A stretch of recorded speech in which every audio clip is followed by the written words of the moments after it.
बिस्मिल्लाहिर्रहमानिर्रहीम। अस्सलाम वालेकुम नाज़रीन, आप यूट्यूब चैनल देख रहे हैं। मैं इमरान खान हूँ। बहरहाल आज एक बड़ा दिन ये है कि खैबर पख्तूनख्वा में अमन जरगा हो रहा है। इस जरगे में जो शमूलियत है पॉलिटिकल पार्टियों की, स्टेक होल्डर्स की, वो बताएगी कि ये कितना इम्पॉर्टेंट जरगा है।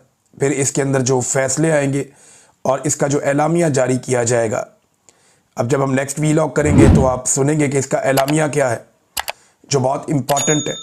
वो एलामिया मैं आपके साथ शेयर करूंगा और वो एक रुख का तयन करेगा कि खैबर पख्तूनख्वा की हुकूमत वफाक के साथ मिलकर इस दहशतगर्दी से कैसे निमटना चाहती है या निमटने का रास्ता क्या है। ये इशू तो बन गया, लेकिन गुज़िश्ता रात मैं एक अजीब चीज़ आपको बताता हूँ। मुझे बड़ा अफसोस हुआ देखकर कि जश्न का समा था, जश्न चल रहा था, सेलिब्रेशन हो रही थी 27वीं आईनी तरमीम की। जरदारी साहब ने तमाम जो जमातें हैं इत्तेहादी, उन्हें बुलाया हुआ था, इशाइया हो रहा था, दावत हो रही थी, जश्न हो रहा था। वज़ीर आज़म वज़ देयर और सदर भी वहाँ थे, बाकी लोगों को भी बुलाया गया था। तो किस बात का ये लोग जश्न मना रहे थे? यानी कल का दिन इतना अफसोसनाक था कि एक तो वाना में हमले की बड़ी खौफनाक कोशिश हुई, इस्लामाबाद में खौफनाक धमाका हुआ जिसमें 30 के करीब लोग ज़ख्मी और 12 अफराद जाँ बहक हो गए। अब दिल्ली के अंदर 8 लोग मारे जाते हैं तो पूरे मुल्क में ऐसा लगता है सन्नाटा है। उनका मीडिया सिर्फ इसी पे बात कर रहा है और पूरी हुकूमत इसी पे बात कर रही है। प्राइम मिनिस्टर से लेकर नीचे तक सब इसके ऊपर जुड़े हुए हैं और वो उसको एक ऐसे वाक़े के तौर पे ले रहे हैं जिसने पूरे इंडिया को हिला कर रख दिया। 1.5 अरब का लगभग वो मुल्क होने वाला है और वहाँ पे 8 लोगों की मरने पे इतना वबीला मचता है। धमाके के बाद पाकिस्तान में हमारे कैपिटल के अंदर 12 लोग जो हैं वो जाँ बहक हो जाते हैं, शहीद हो जाते हैं और उसी रात वहाँ पे एक इशाइया किया जाता है। इरफान सिद्दीकी साहब का इंतकाल हुआ। PMLN को कम से कम ये तो कहना चाहिए था कि इरफान सिद्दीकी साहब के लिए रुक जाइए, अभी हम सोग में हैं, हम एक आधे दिन के बाद या 2 दिन के बाद ये कर लेंगे, लेकिन ऐसा नहीं हुआ। कुछ लोगों ने ये भी आवाज़ उठाई कि खैबर पख्तूनख्वा के वज़ीर आला ने कहीं क्रिकेट खेली है जाकर, उन्हें वो नहीं खेलनी चाहिए थी जब दहशतगर्दी हो रही थी। तो ये अब दूसरी तरफ से लोग ये बात कर रहे हैं। लेकिन आज का जो एक जरगा है, बड़ी खबर तो वहाँ से आएगी कि खैबर पख्तूनख्वा की हुकूमत इन वाक़यात के बारे में क्या सोच रही है और वहाँ के जो स्टेक होल्डर्स हैं वो मिलकर क्या चीज़ें तय कर रहे हैं। नाज़रीन, 3 जगहों पे इस वक्त रेड अलर्ट है, हाई अलर्ट है।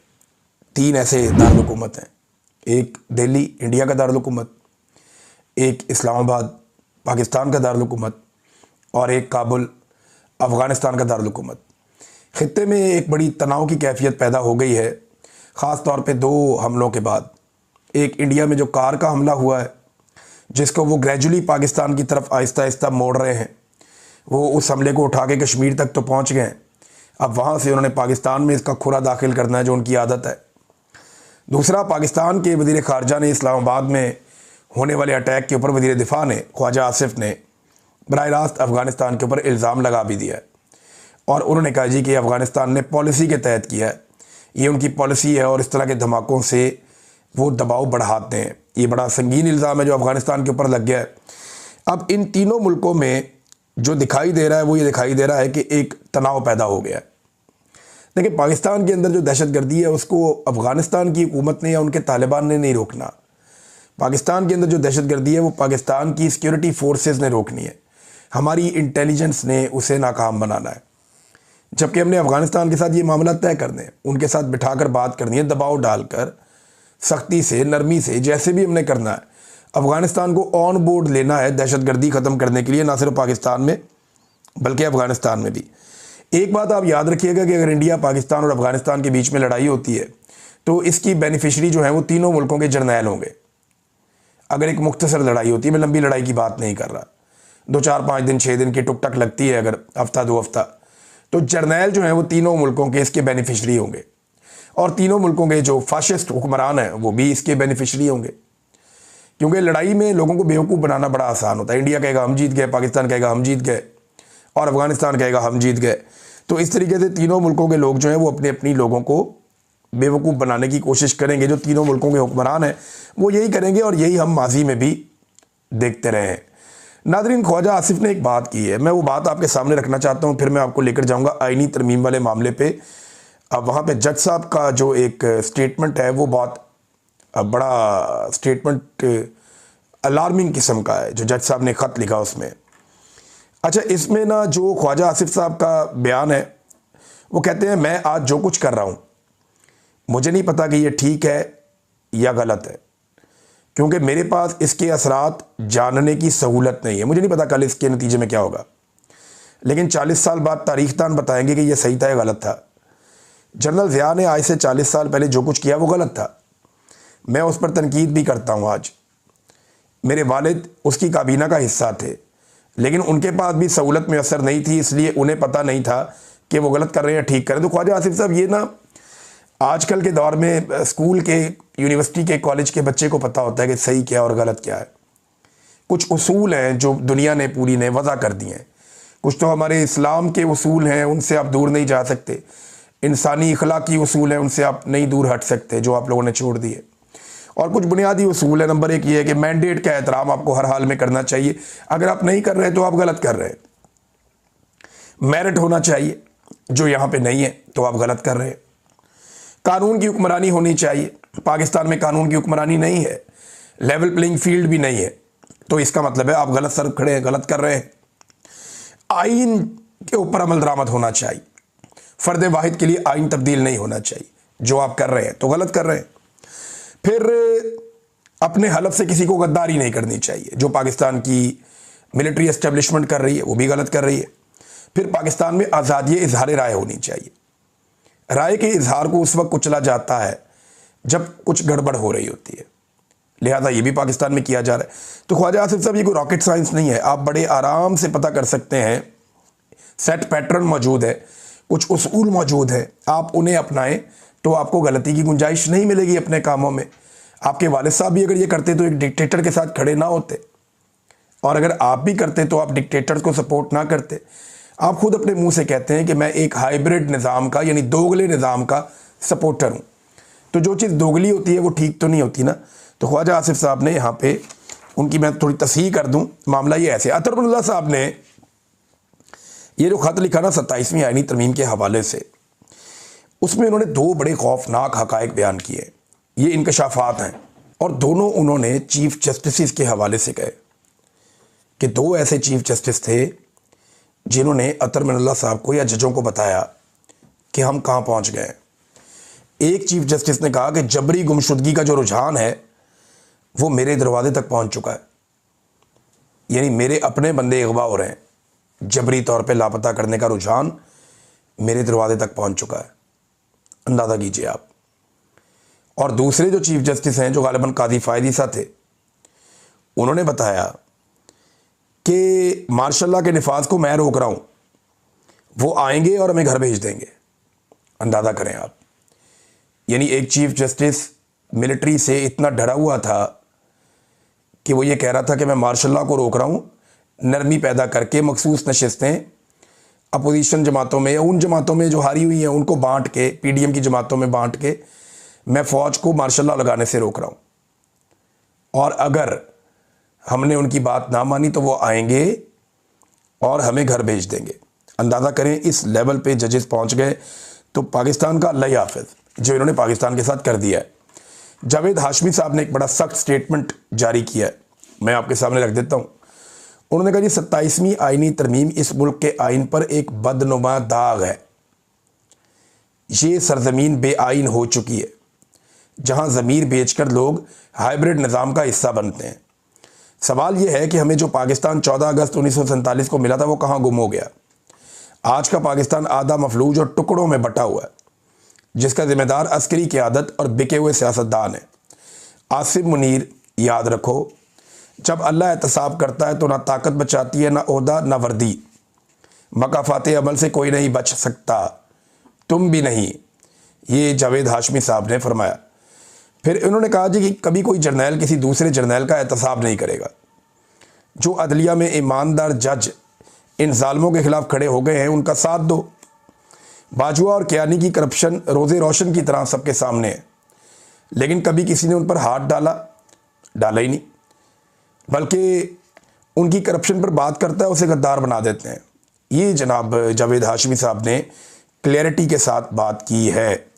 अब मैं आपके सामने एक और चीज़ नाज़रीन रखता हूँ कि पाकिस्तान टेलीविज़न ने वो तकारीर काट दी पाकिस्तान तहरीक इंसाफ की, जिनमें तहरीक इंसाफ के लोग ये जो इस्तिस्ना है इसके ऊपर बात कर रहे थे या मिलिट्री एस्टेब्लिशमेंट के किरदार के ऊपर तनकीद कर रहे थे। उन्होंने उसे काट ही दिया, पीटीवी ने दिखाया ही नहीं। और बाद में कुछ लोग ये प्रोपेगेंडा कर रहे थे कि पीटीआई ने बात ही नहीं की इस्तिस्ना के ऊपर, तरमीम के ऊपर कोई मुखालफत ही नहीं की, तो ये तो सजदे में गिर गए। लेकिन मैंने वो तकरीर सुनी शाहिद खटक की, और एक दो और लोग हैं उनका भी क्लेम आया, लेकिन मैंने तकरीर जो सुनी है वो शाहिद खटक की सुनी है। उन्होंने तो खुलकर कहा कि इस मुल्क में कभी किसी जर्नैल को सजा ही नहीं होती। फिर उन्होंने कहा इस्तिस्ना तो बुज़दिल को चाहिए होता है, जो डरता है, जो गलत करता है, जिसके दिल में चोर होता है, वो इस्तिस्ना मांगता है। लेकिन ये सारा कुछ पाकिस्तान टेलीविज़न पे चलाया ही नहीं गया। पाकिस्तान टेलीविज़न जो है वो एक हमेशा से ऐसे ही रहा है, जिसकी हुकूमत होती है वो उसको इस्तेमाल करता है।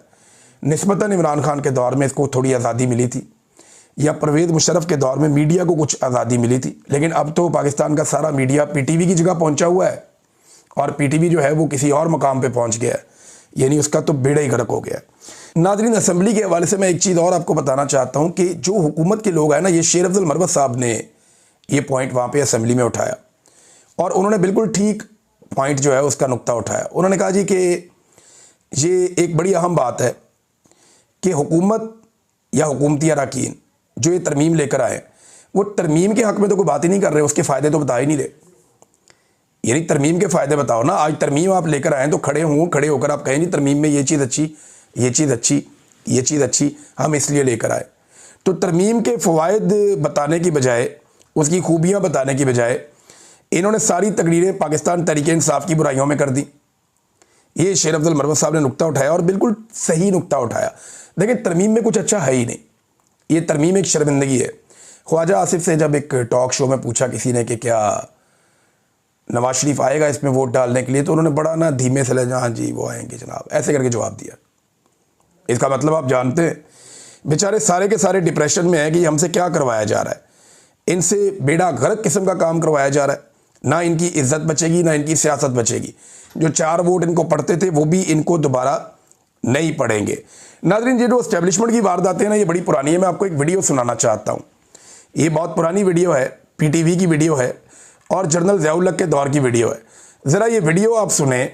ये वीडियो सुनने के बाद आपको अंदाज़ा होगा कि कैसे पाकिस्तानियों को हमेशा से चूना लगाया गया मिलिट्री एस्टेब्लिशमेंट की जानिब से। ये सुनिए। इस महीने की 19 तारीख को मुल्क में रेफरेंडम कराया जाएगा, जिसमें सिर्फ ये सवाल पूछा जाएगा कि क्या आप सदर पाकिस्तान जनरल मोहम्मद ज़िया-उल हक के उस अमल की तायीद करते हैं जो उन्होंने पाकिस्तान के कवानीन को कुरान हकीम और सुन्नत रसूल सल्लल्लाहु अलैहि वसल्लम के मुताबिक इस्लामी अहकामात से हम आहंग करनी और नजरिए पाकिस्तान के तहफ़्फ़ुज़ के लिए शुरू किया है, और क्या आप इस अमल को जारी रखनी, मजीद उस्तवार करनी और मुनज़्ज़म और पुरअमन तरीके से इक़्तिदार अवाम के मुंतखब नुमाइंदों को मुंतकिल करने की हिमायत करते हैं। अगर वोट डालने वालों की अक्सरियत ने इस सवाल का हाँ में जवाब दिया, तो उसका मतलब होगा कि पाकिस्तान के अवाम ने मौजूदा हुकूमत पर एतमाद किया है, उसकी पॉलिसियों की तायीद की है, और जनरल मोहम्मद ज़िया-उल हक को आइंदा 5 साल के लिए सदर मुंतखब। तो नाज़रीन, ये है तरीका वारदात।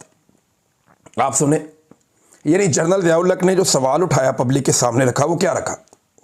सवाल रखा कि जनरल ज़िया-उल हक जो इस्लाम के लिए खिदमत सर अंजाम दे रहा है, क्या आपको वो पसंद है? क्या आप पाकिस्तान में इस्लाम का नफाज चाहते हैं? अगर आप चाहते हैं तो आप हाँ कह दें। यानी कौन है जो ना कहेगा? इसमें पाकिस्तान में अक्सरियत मुसलमानों की है। और वो जनाब 80s के दौर की ये बात है। ये 19 दिसंबर 1984 को करवाया गया था ये रेफरेंडम। तो ज़िया-उल हक ने पाकिस्तानियों से सवाल क्या पूछा था कि क्या आप पाकिस्तान में इस्लाम चाहते हैं? पाकिस्तानियों ने कहा हाँ। तो ज़िया-उल हक ने कहा इसका मतलब है आपने मुझे 5 साल के लिए मुंतखब कर दिया। अंदाज़ा करें ये ऐसे कौम को चूना लगाते हैं, इस तरीके में ये शुगर कोटेड करके, यानी चीनी में लपेट लपेट के आपको जहर खिलाते हैं। ये अभी जो तरमीम है इसके अंदर भी फैसल वाडा या बाकी लोग जो हैं वो अलग अलग कहानियां सुना रहे हैं। मैं जावेद लतीफ़ की कहानी सुन के हैरान रह गया। अच्छे खासे समझदार आदमी है, मेरे बड़े अच्छे ताल्लुक़ हैं उनके साथ। जावेद लतीफ़ साहब एक दोस्त की तरह रहे हैं, लेकिन काम चेक करें उनका। वो कह रहे हैं जी कि इंडिया बड़ा शरारती है और इंडिया बड़ा जालिम है, उसको शिकस्त हुई है, लिहाजा ये तरमीम करनी पड़ी। भाई आर्मी चीफ को आपने इस्तिस्ना दे दिया कि इनके ऊपर कोई मुकदमा नहीं हो सकता, तो क्या इंडिया लाहौर या कराची या इस्लामाबाद के किसी थाने में मुकदमा करवाने आ रहा था आर्मी चीफ के खिलाफ, या कोई पटिशन करने लगा था पाकिस्तान की किसी अदालत में आर्मी चीफ के खिलाफ? ये इस्तिस्ना आपने पाकिस्तान के अंदर दिया है यार, हद हो गई। अब इस तरह तो अवाम को आप बेवकूफ़ ना बनाए ना, या इस तरह की कहानियां तो आप अवाम को ना सुनाएं, ये ज़्यादती है, ये गलत है। अच्छा नाज़रीन, मैं आपको एक और चीज़ बताऊं, देखें कुछ लोग इरफान सिद्दीकी साहब की, मुझे अफसोस है उनके इंतकाल के मामले को जिस तरह से कंट्रोवर्शियल किया गया या वो हो गया, क्योंकि बहुत सारे जर्नलिस्ट हैं उन्होंने रिपोर्ट कर दिया था कि उनका इंतकाल हो गया, लेकिन उस वक्त सेनेट का इजलास चल रहा था, वो मुलतवी नहीं करना था, तो जर्नलिस्ट हैं वो ये रिपोर्ट कर रहे हैं, दूसरे जर्नलिस्ट ये कह रहे थे जी वो नहीं फौत हुए।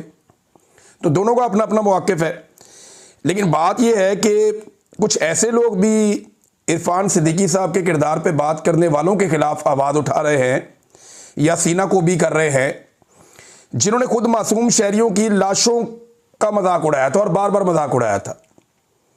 यानी जो लोग शहीद हो गए थे उनकी लाशों का मजाक उड़ा रहे थे, उनकी लाशों का तमस्कर उड़ा रहे थे, अजीबोगरीब अंदाज में लोगों का जिस चौक में कत्लेआम हुआ वहीं पे मजाक कर रहे थे। वो लोग भी आज ये बात करते हैं जिन्होंने शहीद अरशद शरीफ की लाश का मजाक उड़ाया था, वो कैसे ये बात कर सकते हैं?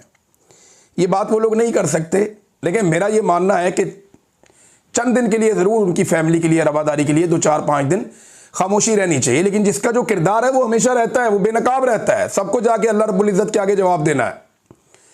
इस दुनिया में जिसने बुरा किया तारीख ने लिख लिया और तारीख के अंदर उसका स्याह चेहरा हमेशा मौजूद रहा।